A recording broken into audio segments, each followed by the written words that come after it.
tu comprends qui étaient les nationaux? Me demande ma mère à brûle-pourpoint, tandis que je l'aide à s'asseoir dans le gros fauteuil en ratine verte installé près de la fenêtre.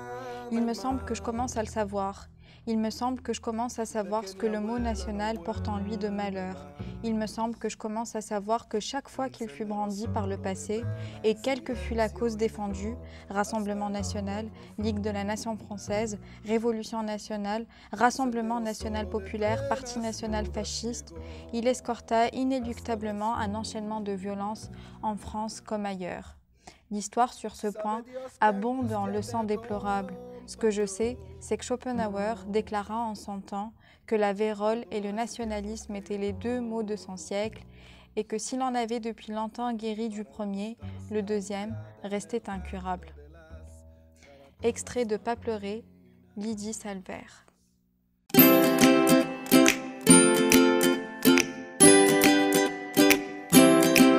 Hello, j'espère que vous allez bien. Je suis très heureuse de vous retrouver pour cette nouvelle vidéo où je vais vous parler de mon top 3 lectures de mois de février. Une baignoire dans le désert, Pas pleurer et Bakita.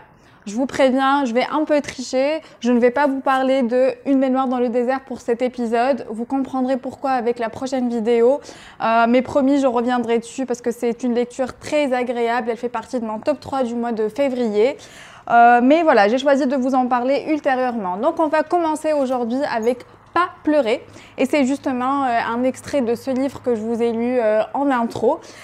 Pas pleurer est un roman que je n'aurais pas lu il y a quelques années parce qu'il parle de la guerre d'Espagne et que je me sens un peu éloignée culturellement parlant de ce pays qui est pourtant méditerranéen, et j'ai bien fait de l'avoir lu, de l'avoir pris et de l'avoir lu.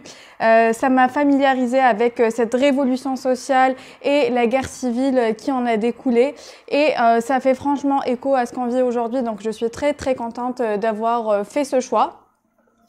Voilà, donc différents camps qui s'affrontent dans cette Espagne de 1936, et la narratrice qui nous conte sa mère qui a vécu cette tragédie-là et qui a ensuite fui le pays. Voilà, donc ce qui m'a le plus plu avec ce livre, c'est que quand on parle de guerre civile, il y a forcément cette dimension universelle parce que dans différents pays de par le monde, on a vécu ce genre de tragédie malheureusement.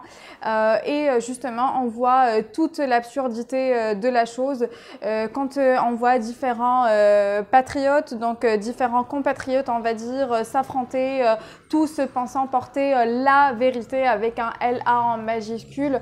Ils vont même en arriver à s'entretuer, et l'autrice dit quelque chose qui m'a interpellée. Elle dit « Ils s'entretuent, donc, et je commence à citer, à se décorer d'un pétard à la ceinture au nom de la nation en péril ». Ça me rappelle quand même le fanatisme religieux d'aujourd'hui, l'actualité internationale et en particulier l'organisation État islamique. Là aussi, dans cette Espagne de 1936, malheureusement, l'Église a joué un rôle important. Elle a été un pilier pour les épurateurs, ceux qui vont tuer au nom de la nation, au nom de la pureté de la nation. Et justement, il y a un extrait que je voulais vous lire à ce propos. Parfois, les équipes d'épuration opèrent en pleine nuit. Des hommes frappent à coups de crosse à la porte du suspect ou s'introduisent chez lui munis de passes. Ils se précipitent dans le salon endormi, fouillent avec des gestes hystériques les tiroirs de la commode, pénètrent d'un coup de pied dans la chambre conjugale et intiment à l'homme réveillé en sursaut l'ordre de les suivre pour une vérification. L'homme, qui essaye tant bien que mal de s'habiller, est poussé vers la sortie, ses bretelles dépassant sous les pans de sa chemise, et arraché des bras de sa femme qui pleure. Tu diras aux enfants que à coups de crosse dans le dos, on le fait grimper à l'arrière d'un camion, d'autres hommes silencieux sont assis tête baissée, les mains allongées sur leurs pantalons de coutil. Le camion s'ébranle, quelques instants d'espoir, puis le camion quitte la route pour s'engager sur un chemin de terre, en fait descendre les hommes, en les aligne, en les abat. Voilà, je pense que malheureusement, ça nous rappelle cette tragédie de quelques dernières années de l'organisation État islamique précisément. Et Au-delà donc de cette actualité internationale qui est faite de fanatisme religieux, il y a aussi la pauvreté des pauvres qui s'accentue de plus en plus et la richesse des riches aussi qui augmente. On le voit aujourd'hui avec la pandémie. Là aussi, dans l'Espagne de 1936, c'est la même chose. Donc ceux qui exploitent et ceux qui sentent asservis et qui commencent à se révolter. Et il y a comme ça un bouillonnement en fait dans la société. Ça grouille et la révolution se prépare, mais malheureusement, elle ne va pas donner ce que les ouvriers auraient espéré. Et donc, en parallèle avec cette actualité internationale et ce livre qui fait écho, il y a aussi la mentalité, les grilles de pensée qui régissaient cette société de 1936 et qui me font rappeler un peu le monde arabe, comment ça fonctionne, sa mentalité, sa façon de voir le monde. Et ça m'a frappé de me dire qu'en fait, ces grilles de pensée que nous utilisons aujourd'hui, elles sont les mêmes du début du siècle dernier en Europe. Et c'est un peu désespérant en fait, c'est à se demander si vraiment un jour on arrivera à créer d'autres modèles pour essayer de rattraper comme ça ce retard qu'on a accumulé au fil des siècles malheureusement dans le monde arabe. Donc là aussi on retrouve des thématiques comme l'émancipation des femmes, la domination de l'Église, les grossesses hors mariage aussi, ce qui arrive à la narratrice ou à sa mère. Et on va voir qu'on va l'accuser de jeter le déshonneur sur la famille. Voilà, bref, donc on retrouve tous les sujets tabous qui sont toujours tabous dans les sociétés du monde arabe.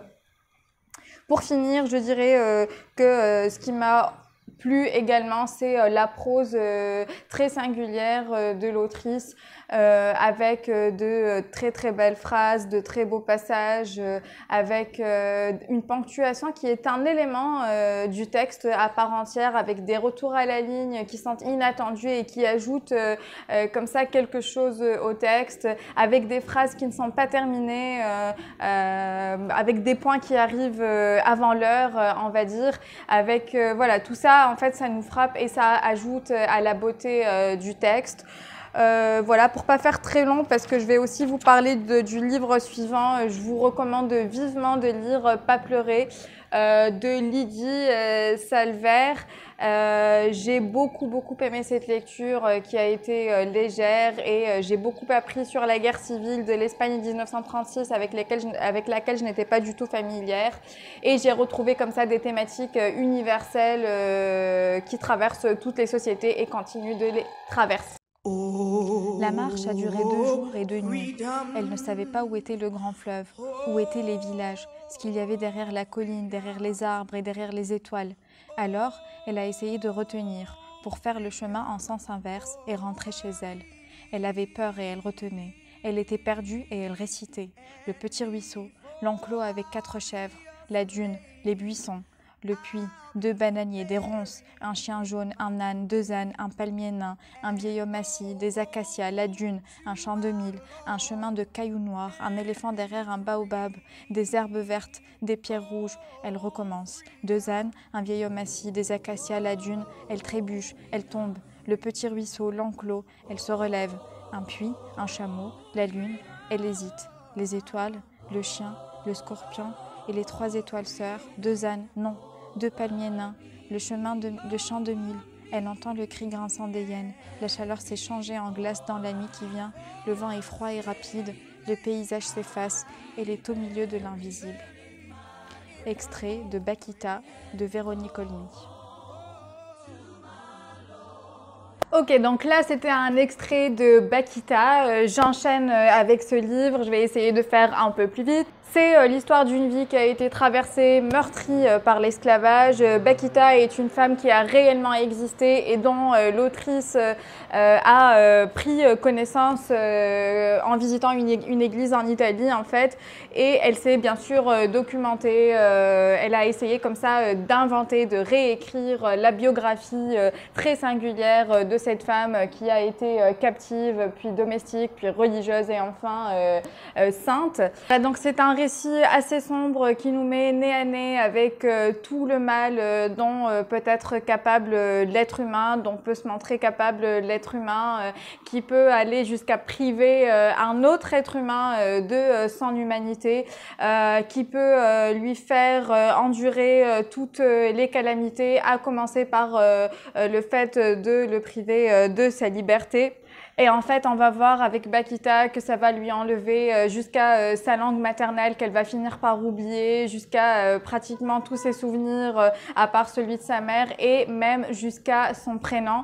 Et là, ça m'a fait penser quand même tout ce mal dont est capable justement l'être humain. Ça m'a fait penser à cette notion philosophique développée par Hannah Arendt, philosophe américaine, qui est donc la banalité du mal. C'est une notion qu'elle a développée en couvrant en tant que journaliste le procès Eichmann, qui est un nazi, et elle a dit de l'homme qu'elle a pu voir de ses propres yeux, qu'elle a pu écouter durant ce procès. Elle a dit, je cite, « Ces actes sont monstrueux, mais le responsable est tout à fait ordinaire. » Comme tout le monde, ni démoniaque, ni monstrueux. Et c'est justement ce qui fait peur, c'est que le mal est en fait banal dans le sens où finalement on en est tous un peu capables s'il n'y a pas de pensée derrière, si on ne pense pas. Donc c'est le mal réside dans l'absence de pensée. Donc quand on se cantonne à des tâches, quand on les commet sans se poser trop de questions, on est capable du pire. Et justement là, il y a un extrait que je voulais vous lire et qui est à la limite franchement du supportable. Dans la colline, l'enfant recommence à pleurer. Le chef de la caravane stoppe la marche brusquement. Les enchaînés se bousculent et se cognent les uns aux autres, leur respiration en le bruit chaud de la forge. « Fais taire ce débile !» crie le chef à la maman. Elle le regarde avec un étonnement lointain et met un mamelon dans la bouche du bébé. Sa main tremble. « Je n'en peux plus, je n'en peux plus !» hurle le chef. J'abrège, le chef s'approche, il a dit qu'il va le faire taire, son débile, sans demeurer. Elle ne crie pas quand il le lui prend. Elle ne crie pas, elle ouvre la bouche et sa grimace recouvre tout son visage comme un masque de guerre. Où trouve-t-elle la force de se jeter sur le chef pour reprendre son fils? Elle est si jeune et si maigre. Jamais on ne pensait qu'elle peut avoir tant de force. Son cri est plus puissant qu'elle et ses poings si violents sur le visage du chef de la caravane.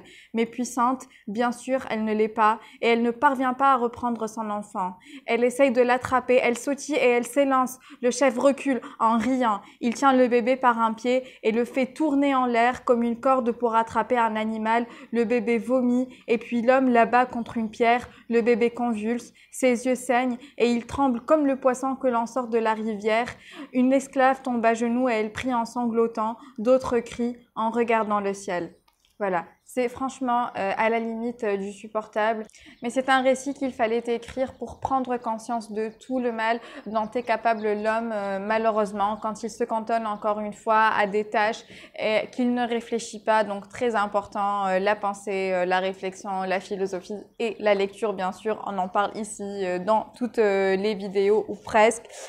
Voilà, bien sûr, tout le récit n'est pas aussi sombre. Il y a aussi des personnages qui sont flamboyants, lumineux, qui vont aider Bakita, qui vont s'attacher à elle, qui vont se battre pour sa liberté.